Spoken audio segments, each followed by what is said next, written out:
Merci, Monsieur le Président.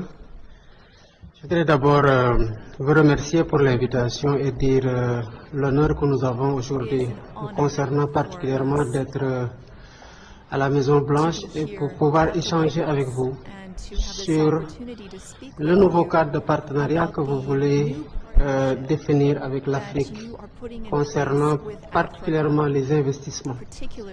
Mais avant, je voudrais saluer votre engagement pour la paix dans le monde et l'incroyable succès diplomatique que vous avez réussi à l'est de la RDC, comme mes collègues l'ont souligné. Vous avez dit que ça a duré, que ça a fait beaucoup de dégâts, de victimes. Heureusement que vous êtes là à cette période, 30 années après, pour mettre fin à ce conflit. Et je voudrais vous dire le soutien de l'ensemble de l'Afrique dans les initiatives contribuant à ramener la paix au Soudan, en Libye et au Sahel. Monsieur le Président, vous avez compris que les affaires ne prospèrent que dans un environnement de paix et de sécurité. Et vous êtes un bâtisseur de paix partout dans le monde pour rendre ce climat d'investissement favorable. Le monde entier vous en sera particulièrement reconnaissant. Concernant le Sénégal, que je dirige depuis bientôt 15 mois ou 16 mois, je voudrais, parlant d'affaires, rassurer l'ensemble des investisseurs américains sur la stabilité politique du pays et le contexte favorable du cadre réglementaire que nous sommes en train davantage de parfaire pour qu'il soit plus propice à l'investissement.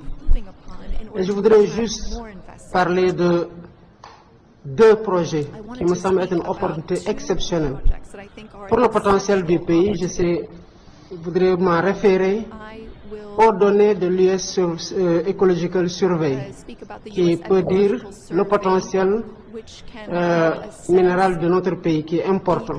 Et grâce à une entreprise américaine, nous avons découvert du pétrole et du gaz.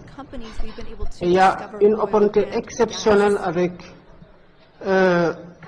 950 milliards de mètres cubes de gaz qui attendent d'être exploités.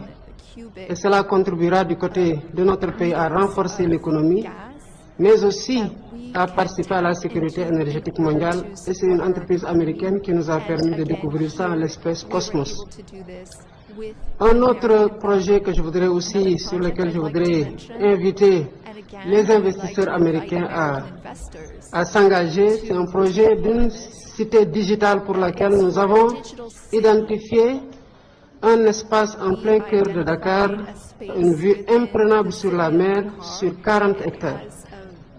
Et qui aujourd'hui est mieux placé que les entreprises américaines de la tech pour faire de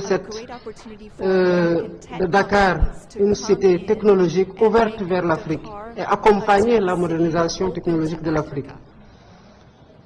Je me demandais bien quel était votre secret pour résoudre toutes ces crises complexes. Quelqu'un m'a dit que vous êtes un excellent champion de golf qui demande concentration, précision et bref, les qualités qu'il faut pour être un grand leader. Le Sénégal a des opportunités exceptionnelles à offrir pour tout ce qui est hôtellerie et tourisme. Et pourquoi pas penser à aussi investir dans l'hôtellerie avec un parcours de golf qui serait situé à 6 heures de New York, 4 heures de Miami, 5 heures de l'Europe et 8 heures des pays du Golfe qui pourraient se retrouver là-bas pour que vous puissiez être challengé et montrer davantage votre talent de bon golfeur. Merci beaucoup.